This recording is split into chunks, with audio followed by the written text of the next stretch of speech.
당신을 괴롭히는 건 세상이 아닙니다. 당신 자신입니다.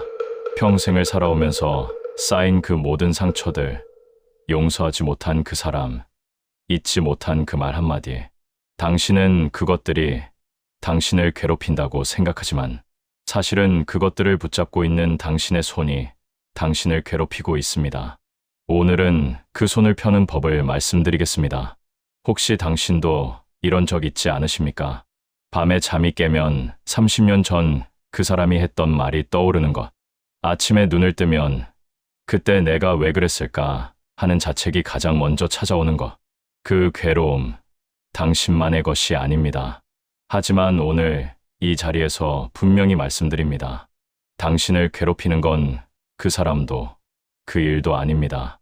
그것을 놓지 못하고 있는 당신의 마음입니다. 부처님께서 어느 날 제자들에게 물으셨습니다. 그대들은 왜 괴로워하는가? 제자들은 저마다 대답했습니다. 사람 때문에 괴롭습니다. 일이 잘 풀리지 않아 괴롭습니다. 늙고 병들고 죽어야 해서 괴롭습니다. 그때 부처님께서 조용히 말씀하셨습니다. 그대들이 괴로운 이유는 일이 일어났기 때문이 아니다. 그 일을 붙잡고 이건 괴로운 일이다 라고 생각하기 때문이다. 이 한마디에 모든 것이 담겨 있습니다. 세상에서 일어나는 모든 일은 그저 일어날 뿐입니다.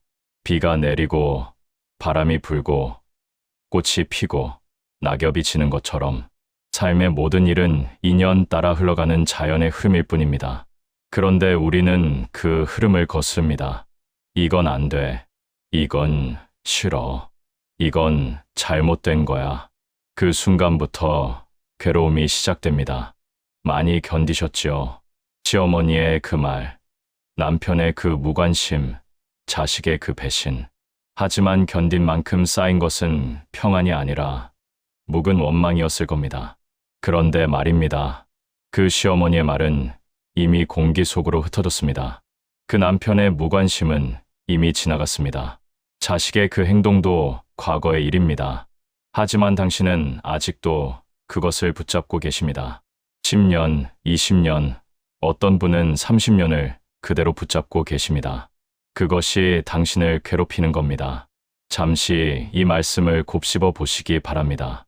누군가가 당신에게 차갑게 말했을 때 그 말은 공기의 진동일 뿐입니다. 소리는 이미 사라졌습니다. 하지만 당신이 그 말을 마음속에 붙잡고 저 사람은 날 무시했어. 내가 부족해서 그런가 봐. 이렇게 해석하는 순간 그 말은 가시가 되어 당신의 마음을 찌르기 시작합니다. 부처님께서는 이렇게 말씀하셨습니다. 괴로움을 붙잡는 자는 괴로움을 만든다. 놓는 자는 괴로움을 녹인다. 한 스님은 이렇게 비유했습니다. 세상은 늘 바람이 분다. 하지만 깃발이 흔들리는 건 바람 때문이 아니라 그 깃발이 서 있기 때문이다. 깊이 새겨들으십시오. 세상은 변하고 흔들립니다. 사람들은 말을 합니다. 일은 뜻대로 되지 않습니다. 그것은 자연의 이치입니다. 하지만 내 마음이 흔들리지 않으면 그 어떤 바람도 나를 괴롭히지 못합니다. 문제는 바람이 아닙니다.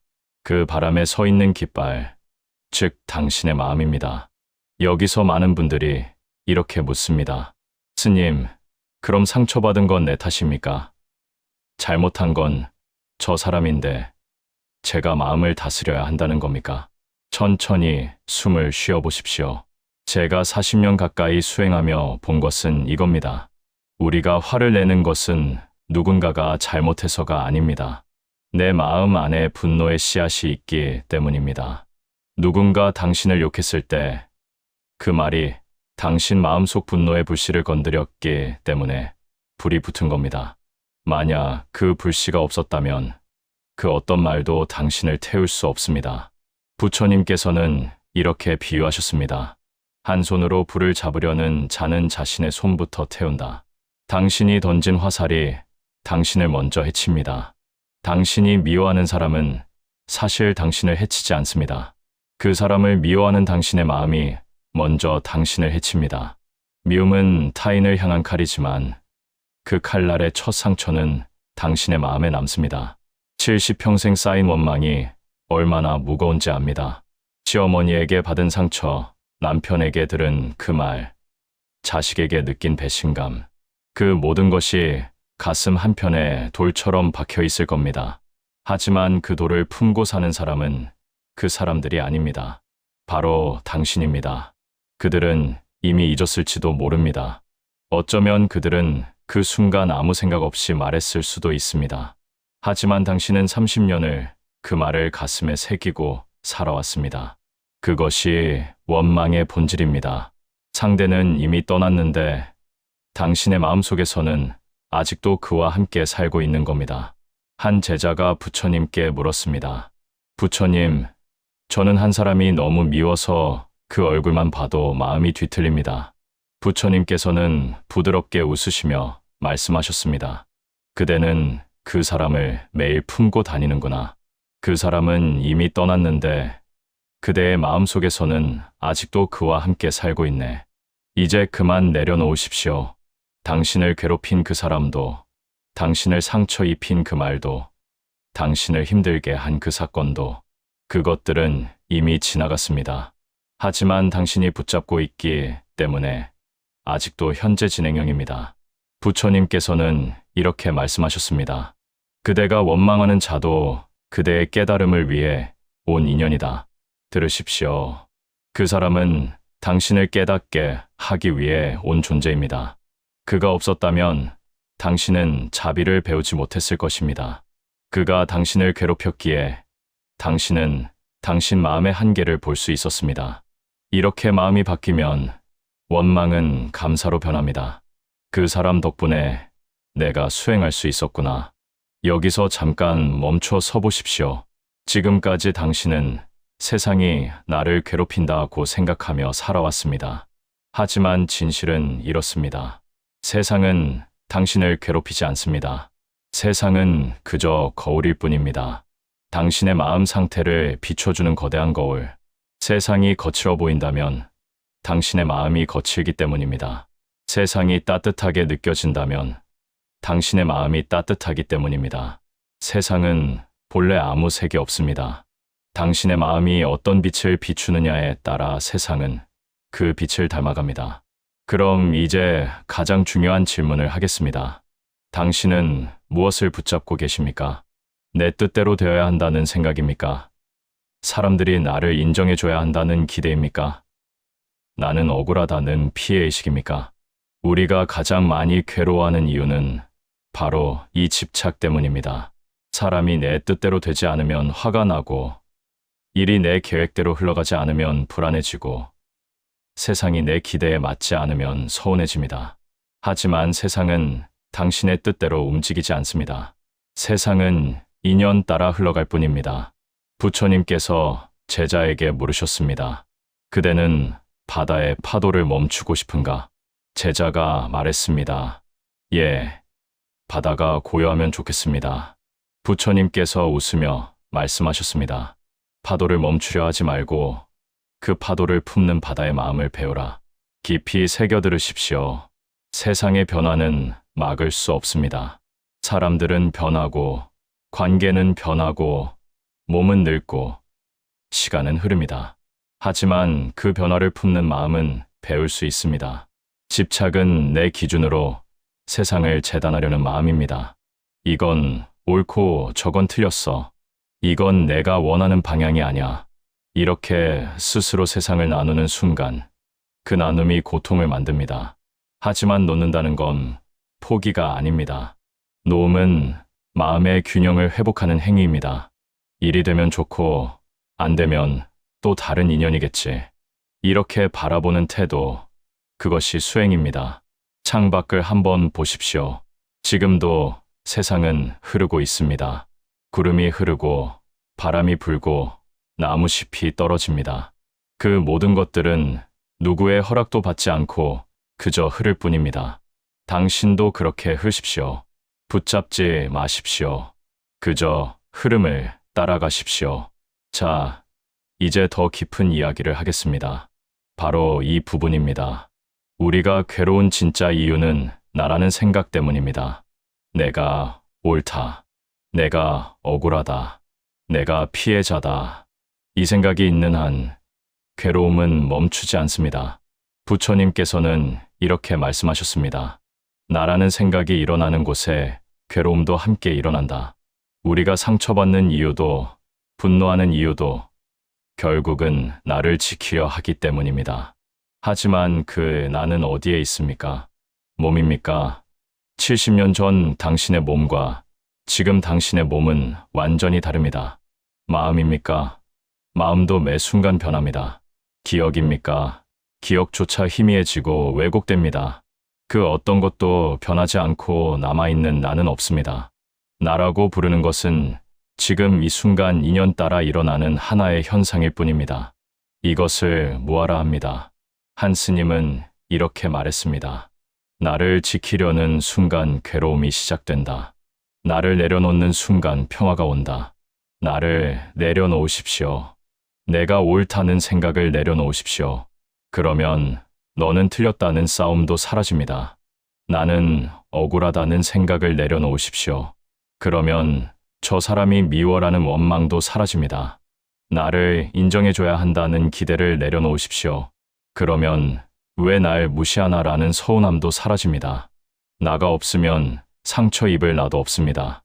그럼 이제 구체적으로 어떻게 해야 하는지 말씀드리겠습니다.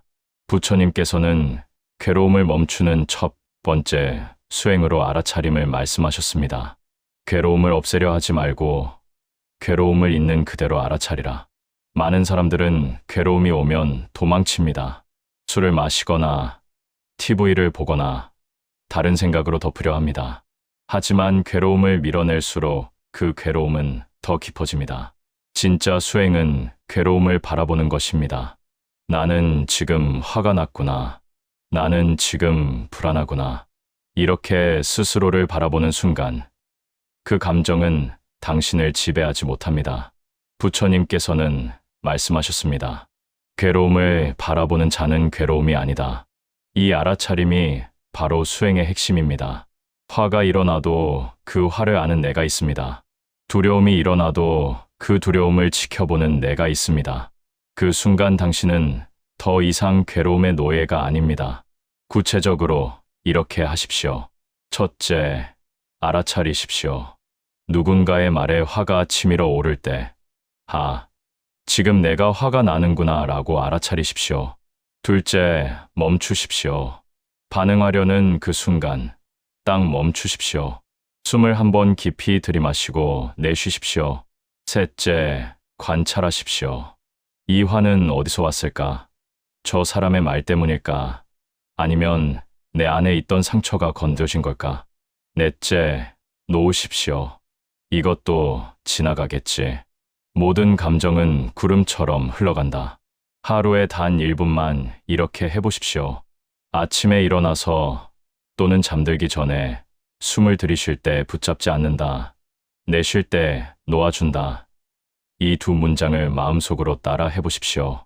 그리고 하루 동안 누군가의 말이나 행동이 불편하게 느껴질 때 잠깐 멈춰서 이렇게 생각해 보십시오. 나는 지금 무엇을 붙잡고 있는가?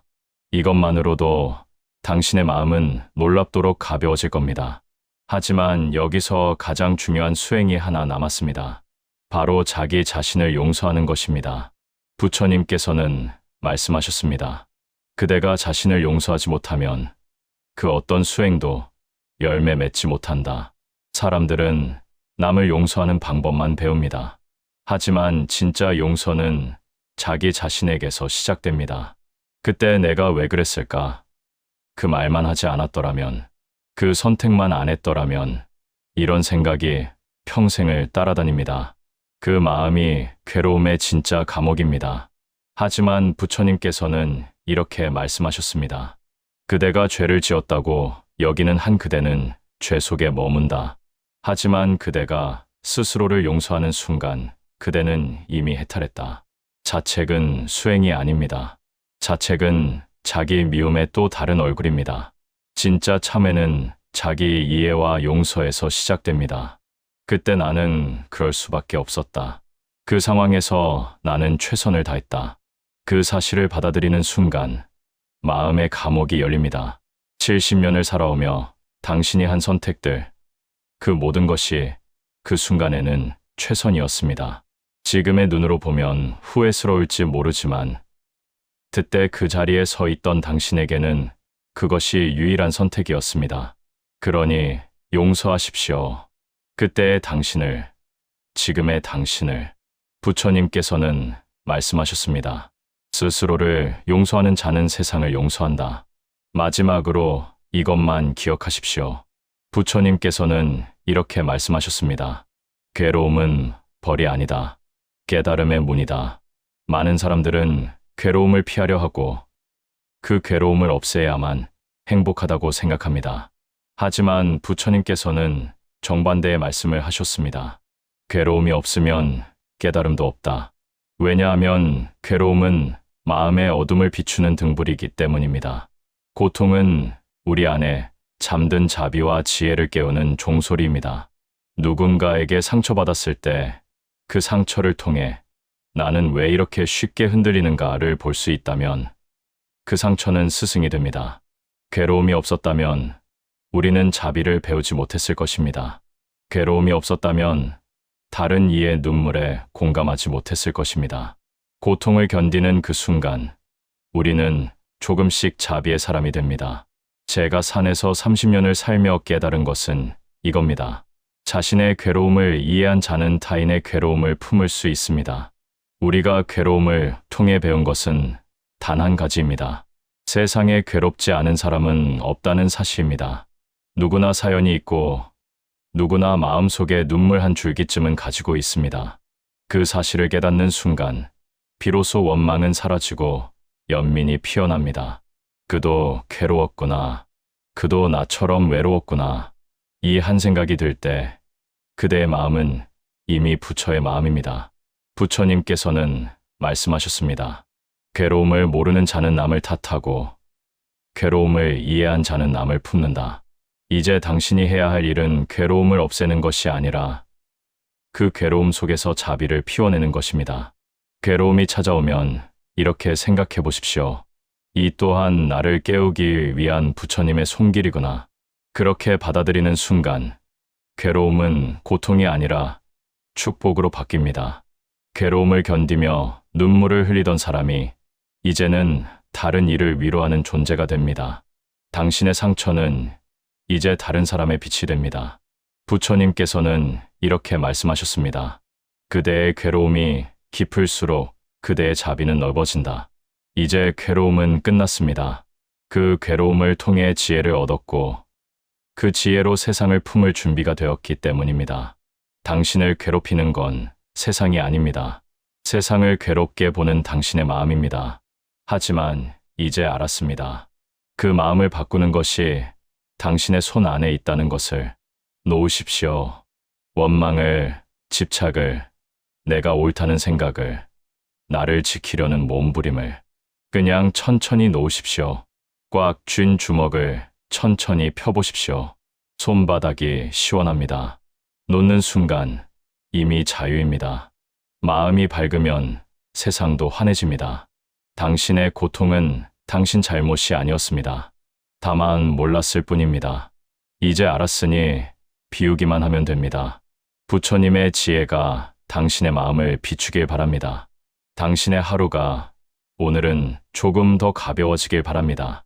그리고 오늘 밤 잠들기 전에 당신 자신에게 이렇게 말해보십시오. 나는 그때 최선을 다했다. 이제 나를 용서한다. 그러면 30년, 40년을 짊어지고 살았던 그 무게가 조금씩 가벼워지는 것을 느끼실 겁니다. 혹시 당신도 놓지 못하고 있는 것이 있습니까? 오래된 원망이나 자책이 있다면 댓글로 나눠주십시오. 당신의 고백이 누군가에게는 큰 위로가 될 수 있습니다. 그리고 다음에는 어떤 고민에 대한 이야기를 듣고 싶으신지도 말씀해 주십시오. 당신의 고민이 곧 누군가의 고민이기도 합니다. 끝까지 들어주셔서 고맙습니다. 오늘 이 법문이 당신에게 작은 위로가 되었다면, 혹은 작은 깨달음이 되었다면, 좋아요를 눌러주시고 구독 버튼도 눌러주십시오. 당신의 작은 손길이 더 많은 사람들에게 이 가르침을 전하는 길이 됩니다. 오늘 하루도 고생 많으셨습니다. 부디 평안하십시오.